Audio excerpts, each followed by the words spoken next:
Bonjour à tous, une nouvelle vidéo pour vous apprendre au mieux à équilibrer, ce qu'on appelle équilibrer une équation chimique.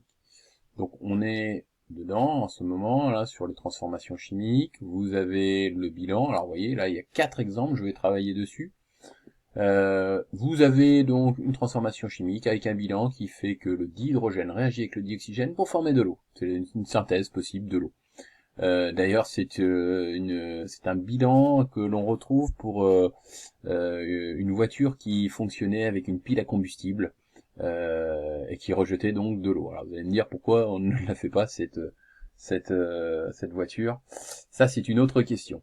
Voilà. Alors, une fois que vous avez votre bilan, vous remplacez, comme on l'a appris, le bilan, enfin les mots du bilan, par les formules chimiques. Dihydrogène, comme son nom l'indique, H2, dioxygène, O2, O, H2O.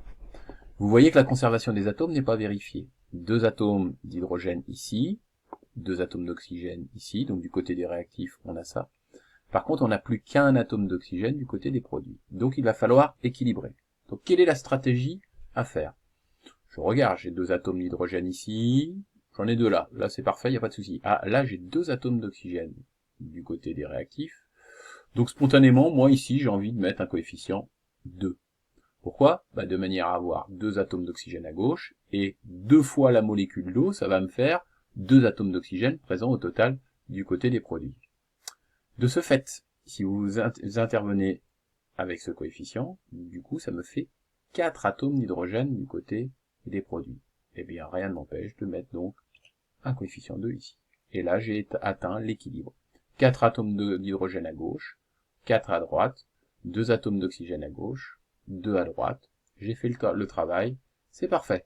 Voir, voilà, on regarde ce qui se passe. Ça a l'air d'être tout à fait cohérent cette histoire. Donc c'est nickel et c'est bien juste. Diazote plus dihydrogène donne ammoniac. Là c'est ce qu'on appelle, c'est une synthèse qui sert pour faire des engrais. Donc vous voyez, hein, ça existe bien évidemment dans la vie de tous les jours. Donc je regarde, j'ai 2 atomes d'azote à gauche. J'en ai qu'un à droite. Bon, tout simplement, je vais mettre un coefficient 2. Alors peut-être que je vais faire ça, voilà. Je vais mettre un coefficient 2. Donc j'ai bien 2 atomes d'azote à droite, 2 à gauche. Du coup, 2 fois 3, 6, 6 atomes d'hydrogène à droite. Là, si vous maîtrisez la table de 3 et la table de 2, là, ça par contre, il faut maîtriser ces tables, hein, c'est évident. Je vais rajouter un coefficient 3. C'est juste, parfait. Je regarde ce qui se passe. Une molécule de diazote qui rencontre 3 molécules de dihydrogène. Et c'est parfait, j'ai bien 2 molécules d'ammoniac. J'ai donc juste la suivante. Alors je regarde. Un atome de carbone à gauche, un à droite, 2 atomes d'oxygène à gauche, 2 à droite. Il n'y a rien à faire. Voilà, vous n'allez pas mettre des coefficients 1, ça ne sert à rien, donc c'est juste. Il n'y a rien à faire, celle-ci elle est facile. Qu'est-ce qui se passe? Voilà, on la connaît, hein, c'est celle qu'on a vue dans le cours. Voilà.